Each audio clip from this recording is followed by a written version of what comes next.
Good evening, I'm Bo Williams and welcome to the 7. Let's get a look at the big 7 stories right now for you tonight. And topping the list, a homicide investigation is now underway in Monroe County.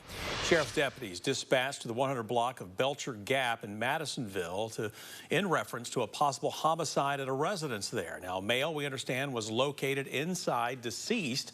And after an investigation, officers located a female who was taken into custody and charged with criminal homicide. The investigation is still ongoing. No names have been released at this time. Of course, we're going to keep you updated on any more information that is made available. Next up for you tonight, a 13-year-old has been charged after making a threat against Ridgedale Alternative School in West Knoxville. The boy allegedly threatened to bring a gun to the school and shoot someone. Knoxville police tell us officers were told about the threat last night. The teen was then identified, located, and taken into custody. Chief Paul Noel says, quote, "We will have a zero tolerance for those who make threats of violence toward our schools," end quote. It is unclear if the 13-year-old was a student of the school or how the threat was made. Of course, we will continue to update you as we learn more. Next on the Big 7, a Knoxville man is facing years in prison after being indicted for first-degree murder in connection to a homicide back on January 5th. As we've previously reported, Knoxville police responded to a reported stabbing in a Western Heights apartment. The victim was identified as 39-year-old Andrea Moore. Witnesses telling officers that the man indicted, Reginald DePriest, had stayed with Moore the previous night. According to a court docket, a witness had left before the call was made to police, but they had reportedly found Moore dead as well as blood throughout the apartment. Neighbors say the two had a heated argument that morning and throughout the day. Now, DePriest turned himself in that night. A first-degree felony murder conviction can carry a sentence of up to life in prison with or without parole, or even the death penalty here in Tennessee. Our Big 7 list continues for you now. 8 million people are projected to live in the volunteer state by the year 2040. This comes from a recent study by the Boyd Center for Business and Economic Research at the University of Tennessee. The study notes 20% of the population will be over the age of 65. It says the state's oldest residents, those at least 75 and up, will be the fastest growing subset of the senior population, something the Community Action Committee, or CAC, says will make a significant impact on area resources.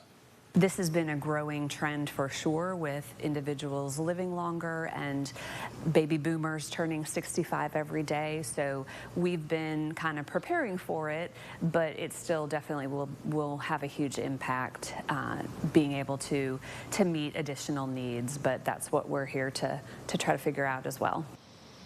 CAC Office on Aging says there are over 100,000 people living in Knox County over 65, and while they have been preparing for this kind of increase in the senior population, they say working with community partners and additional funding will play a large role in the number of resources they can provide.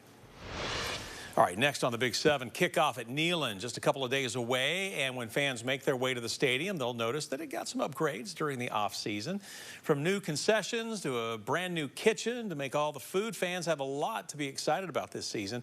A new way to grab concessions, walk-throughs or self-service concession areas are spread throughout the stadium. There are new TVs around the concourse areas, as well as 100 new points of sale. With all the new that is inside Neyland Stadium, the athletic department is striving to maintain the history and tradition of the 102-year-old building.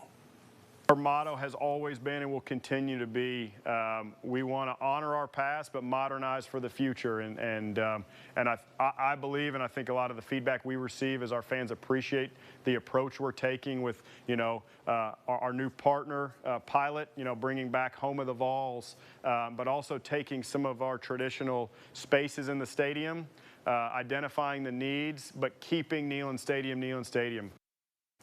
Next on our list for you tonight, additional resources have been taken to the Great Smoky Mountains National Park to help attack the Flint Gap fire near Hannah Mountain. The fire has now grown in size to about 23 acres. Park officials say it's burning primarily in undergrowth and some steep terrain. We showed you some of these pictures yesterday of the Tennessee National Guard carrying out a water drop. A total of 38 buckets or 25,000 gallons of water was dropped on the fire. The National Guard will continue to assist in battling the fires. We should note the same campgrounds and trails remain closed as yesterday, and you can find a list of those impacted areas on our website at WATE.com. For our final Big 7 story for you tonight, before tonight's Rivalry Thursday game, some extra cleanup was needed at Lenoir City's football stadium. This after the stadium was vandalized sometime overnight last night.